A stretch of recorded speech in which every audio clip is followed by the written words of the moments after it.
नमस्कार। Maldev voice channel में आपका स्वागत है। हमारी आज की कहानी बिन माँ की बेटी भाग 2। शाम को उसके पापा आते हैं और उसका परिणाम सुनकर बहुत खुश होते हैं।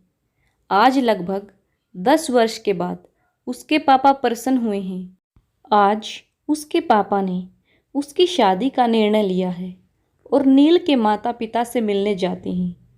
लेकिन नील के परिवार वाले यह रिश्ता स्वीकार नहीं करते क्योंकि उसकी माँ नहीं है। उनका मानना है कि बिन माँ की बच्ची में संस्कार नहीं होते।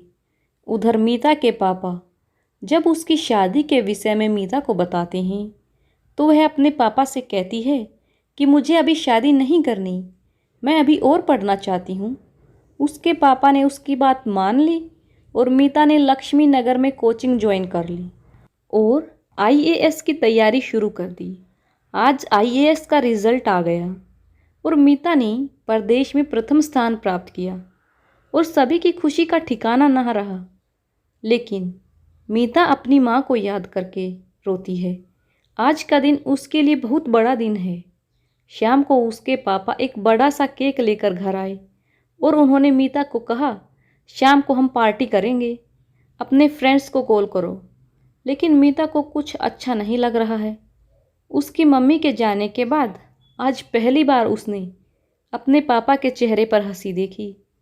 आज वह अपने पापा की खुशी में शामिल होना चाहती थी, तो उसने शाम की पार्टी के लिए हाँ बोल दिया और उसने अपने फ्रेंड्स को कॉल किया।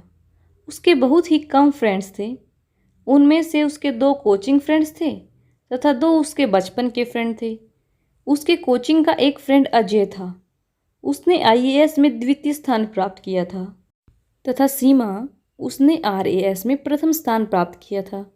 उसके बचपन के फ्रेंड्स सीना एम शान, जो कि आज की पार्टी की शान हैं।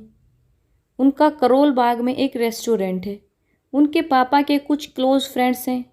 आज नीता ने रॉयल ब्लू कलर का गाउन पहना है जिसमें सिल्वर स्टोन लगे हैं तथा कानों में डायमंड ईयरिंग पहने हैं और बालों को खुला ही छोड़ा है। गजब की सुंदर लग रही है आज वह, जो देखता बस देखता ही रह जाता।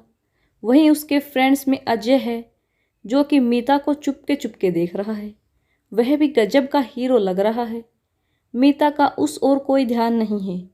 वह तो आज अपने पापा को कई वर्षों के बाद हंसता हुआ देख रही है। पार्टी समाप्त हुई और सभी अपने घर चले गए। अजय घर जाकर किसी सोच में डूबा हुआ है। उसे महसूस हो रहा है कि वह मीता को प्यार करने लगा है। उसकी आंखों के आगे से मीता का चेहरा ही नहीं हट रहा है। कितनी प्यारी लग रही थी वह। दोनों को ही जोधपुर ट्रेनिंग के लिए जाना है। ट्रेनिंग से आने के बाद अजय ने अपने मन की बात अपनी माँ को बताई, लेकिन मीता को यह बात नहीं बता सका क्योंकि उसको लग रहा था कि कहीं यह बात मीता को कहकर वह मीता की दोस्ती ना खो दे। अजय ने अपने माता पिता से कहा कि वह मीता के माता पिता से बात करे। अजय के पिता सुनील जी तो बहुत प्रसन्न हुए, लेकिन अजय की माँ सुनैना को यह बात पसंद नहीं आई। उन्होंने कहा कि उन्हें तो संस्कारी बहू चाहिए। एक तो है बिन माँ की बच्ची, दूसरी आईएएस टॉपर, उसमें क्या संस्कार होंगे? मॉडर्न लड़की है। नहीं नहीं, मुझे ऐसी बहू नहीं चाहिए। मुझे अपने घर के लिए संस्कारी बहू चाहिए। लेकिन अजय अपनी जिद पर अड़ा रहा कि मैं शादी करूँगा तो सिर्फ मीता से ही, नहीं तो किसी से नहीं।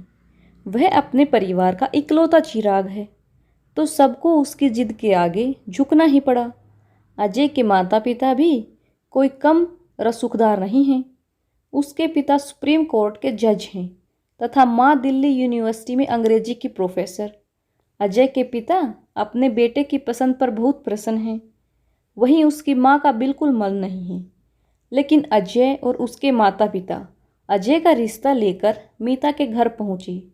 मीता इस बात से बिल्कुल अनजान थी कि उसके घर अजय के माता पिता आ रहे हैं। उसके पिता ने तो बस यही कहा था कि आज हमारे घर कोई मेहमान आ रहे हैं। अजय को अपने माता पिता के साथ अपने घर पर देख वह आश्चर्यचकित रह गई। आज वह गजब की सुंदर लग रही है। जब अजय के माता पिता ने मीता को देखा तो बस देखते ही रह गई। उसने पिंक कलर का सूट पहना है जिसमें वाइट कलर के फूल बने हैं तथा पिंक कलर का दुपट्टा डाले हुए वह किसी परी से कम नहीं लग रही है। उसका घर भी एकदम व्यवस्थित है। अजय के माता पिता अपने बेटे की पसंद पर फूले नहीं समा रहे हैं और उसकी माँ तो उसे देखकर जैसे पलक झपकना ही भूल गई है। मीता की सुंदरता एवं व्यवहार कुशलता से अजय की माँ बहुत प्रसन्न है, लेकिन उसके मन में एक बात बैठी हुई है कि बिन माँ की बेटी संस्कारी नहीं होगी। ऊपर से IAS टॉपर, पढ़ाई से उन्हें कोई परहेज नहीं है क्योंकि वह स्वयं भी पढ़ी लिखी है। आगे की कहानी भाग 3 यानी आखिरी में देखिएगा कि मीता का रिश्ता अजय के साथ हो पाता है या नहीं।